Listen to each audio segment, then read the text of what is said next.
Well, good afternoon and thanks for watching. I have been really negligent in getting my MotoVlogging done. I've kind of got a good excuse though. I'm working on a huge project of rebuilding the deck on my house, and that's a big time killer. I mean, it's going to be a ton of work, but coming along, we're getting there. Progress is being made. Just noticed that we are all the way up to 30 subscribers. That's awesome. Thank you very much. Truth be told, I really don't know why I'm doing this, other than it just kind of seemed like an interesting hobby, let's say. The fact that anybody might find my ramblings interesting is, well, it's kind of gratifying and almost a little bizarre. I'm basically riding around with a camera strapped to my head talking to myself. So that's a little weird, really. Since it's been so long since I've put up a MotoVlog, I've actually had a lot of time to think about topics. And I've got a good topic that I wanted to talk about. By way of introduction, I'm going to do a little word association with you. So I'm going to say a term, and then you just think of the first thing that comes to your mind. So here goes. The term I'm going to say is motorcycle safety. So the question is, what comes to your mind when you first, the first thing that pops into your head when you hear the term motorcycle safety? And like a lot of things, I've got an opinion about that. And it kind of goes like this. If the first thing that you thought of when I said motorcycle safety was anything along the lines of helmets or jackets or chaps or leather pants or boots or gloves or anything like that, protective gear, I think you are the victim of a propaganda campaign. It basically breaks down like this. Let's say you're some bureaucrat in, the government somewhere, and your boss comes to you and says, we have to reduce motorcycle fatalities. What should we do? From the perspective of the bureaucrat, the obvious answer is require everybody to wear a helmet. Because if you do that, you will reduce motorcycle fatalities. No ifs, ands, or buts about it. And it also has the benefit of being relatively easy to do. Just pass a law, say, gotta wear a helmet. We'll give you a ticket if you don't. And it's cheap. In fact, it might even make money, because you're gonna charge fines and whatever if people don't wear helmets. So you can actually make it into a profit center if you want. And that's all fine. And it's all true. The mistake that riders make, in my opinion, is thinking that just because something is the easiest and most effective tool in the bureaucrat's toolbox, that also means it's the most important thing to them as individuals. And I don't believe that's true. My answer to the question, if somebody says, what do you think of when they say motorcycle safety? My answer is, don't crash. It's really just as simple as that. Don't crash. And it's obviously, complicated. I mean, there's a whole universe of things that make it more or less likely that you're going to crash. So I don't mean to be flippant, and I don't mean to not take it seriously. But what I do mean to say is that by far the most important thing to any individual motorcyclist is don't crash. Not crashing is way, way, way more important than wearing a helmet. And that goes back to our bureaucrat. If you're a bureaucrat and you say, okay, I got all these guys out there riding motorcycles, and a lot of them are crashing, how do I get them to not crash? Well, that's hard. It's very, very hard using the tools that are available to you in the government bureaucracy, let's say, to convince people to be better riders.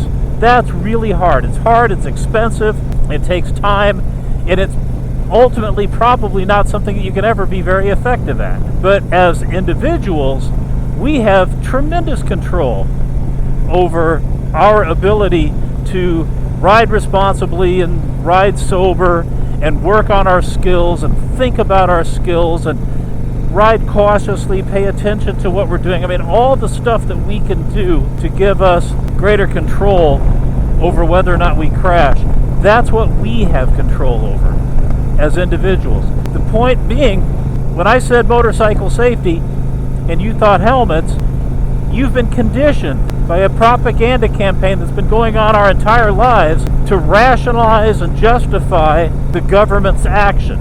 If you're the government, you say, increase safety by forcing people to wear helmets. Fine. But that doesn't mean that that's the most important thing to us. Now, does all that mean I'm saying don't wear a helmet? Of course not. I think helmets are great. I live in a helmet-lost state, so largely that choice is made for me. The simple fact of the matter is, if you're going to crash, crashing with a helmet on is almost always going to give you a better outcome than crashing without a helmet. That, I think, goes without saying. But it's also important to understand just how little that helmet helps you. The NTSB estimates that a helmet will prevent a fatality in an otherwise fatal motorcycle crash 36% of the time, which means 64% of the time you're going to die anyway. Now, 36% is good. It's better than zero. It's far from a certainty that your helmet's going to save your life. And there's reason to believe that that number, the 36%, is actually inflated sort of for political purposes, you might say, and that the real number is something like 29 or 30%. Point being, they have an incentive because they publish that number to propagandize. That number itself is an act of propaganda. So they have an incentive to inflate it. So 36% will give them their number. It's way more important to not crash than to rely on your 36% effective helmet. Here's some interesting stats for you. Around 5,000 people a year die in motorcycle accidents in America. That's really not very many. I mean, it sounds like a big number, 5,000, but, you know, in a country of whatever it is, 330 million people or something like that, I mean, it's nothing.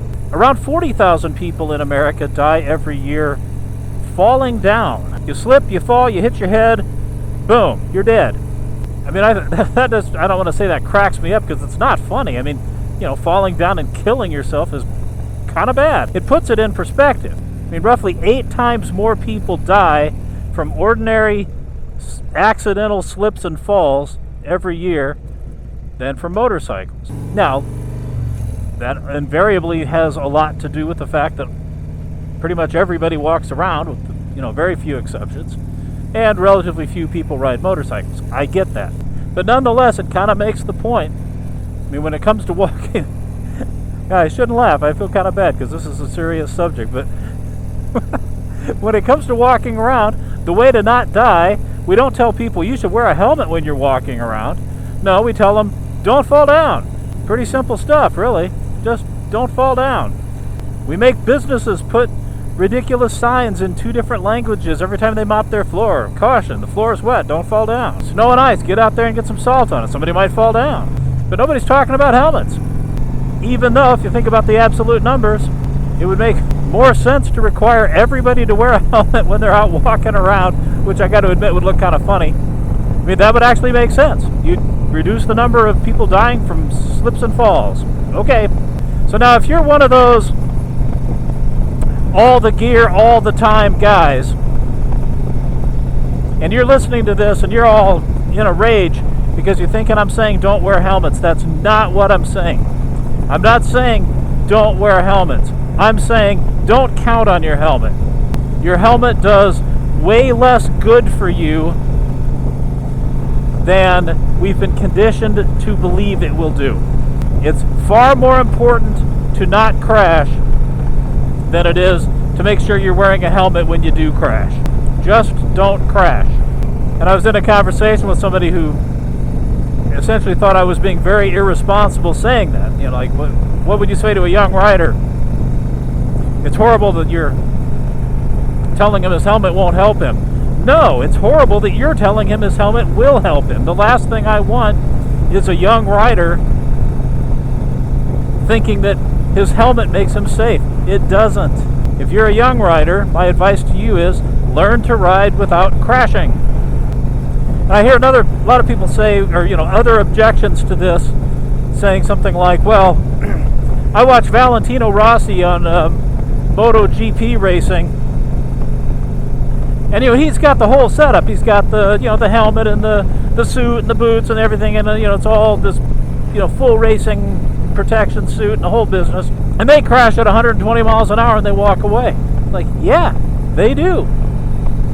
But you know what else? They're on racetracks. Look around right here. What do you see? There's a mailbox, there's a signpost, there's a telephone pole, power poles, bridge, guardrail stuff, everything. If I was on a racetrack and have an accident, you slide in the gravel, you stop, everything's cool. On public roads, you don't have that. What you've got are obstacles everywhere. It's not so much the falling down and the sliding that gets you, it's what you hit that's going to kill you. You could have a $2,000 custom-made airbag-equipped Valentino Rossi model racing suit, the best helmet money can buy, best quality boots that you can buy, all of that. But if you hit that sign right there at 50 miles an hour, you're getting cut in half, whether you got that suit on or not.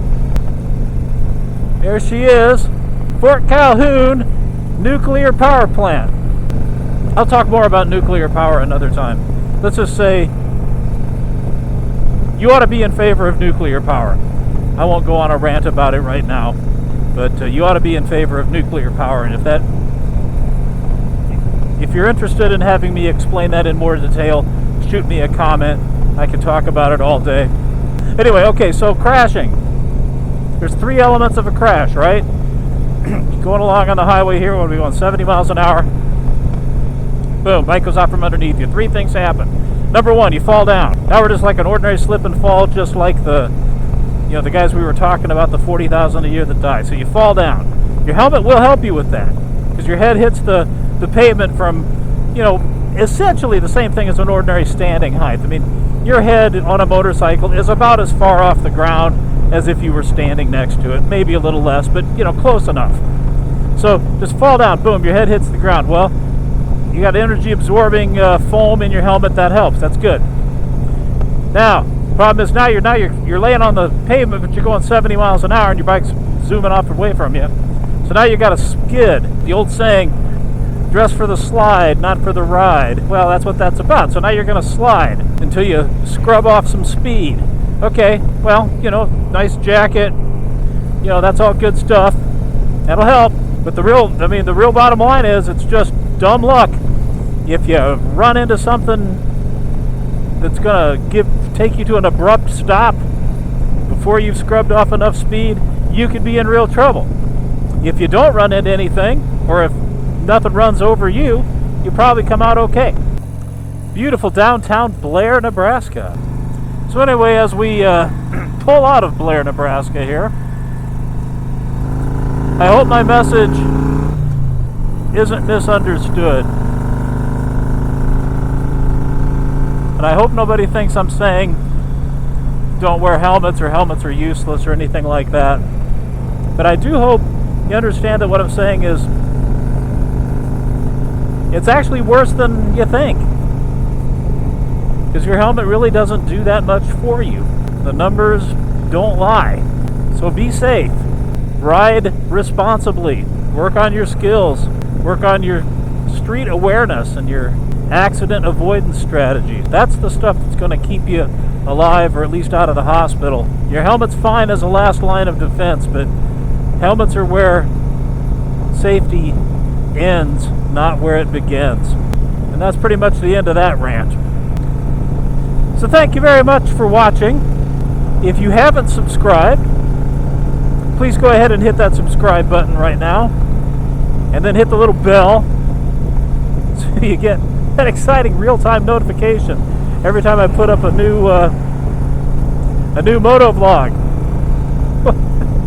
Something to look forward to.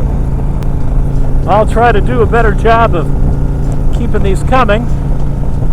In the meantime, stay safe, and we'll talk soon.